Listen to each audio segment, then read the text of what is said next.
10 வருஷத்து பழைய ரொட்டேட்டர்ல ஒரு வினோதமான பிரச்சனை நம்ம வாடிக்கையாளர் இருக்குங்க. அவர் என்ன சொல்றாருன்னா, கியரை போடுற தம்பி, ஆக்சிலேட்டரை கொடுக்குற தம்பி, ரொட்டேட்டர் ஓடுது தம்பி, ஆனா கீழே ரோட்டரி மட்டும் ஓட மாட்டேதுன்னு சொல்ல நம்ம என்ன நினைச்சோம், அதுல இருக்க செயின் கட் ஆயிடுச்சு, அதை மட்டும் மாத்தினா போதுன்னு சொல்லி பிரிக்க, ஆனா நடந்ததே வேறங்க.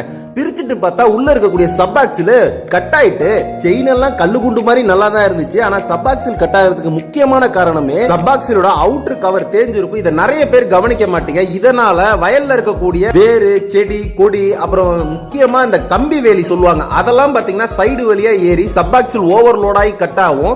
இப்ப பாத்தீங்கன்னா இந்த சக்கரா ரொட்டேட்டருக்கு சப் ஆக்சில் வந்துருச்சு. சப் ஆக்சில் நம்ம வாங்கின இடம் பாத்தீங்கன்னா மயிலாடுதுறை RJR ஸ்பேர் பார்ட்ஸ் கடையில வாங்கியிருக்கோம்.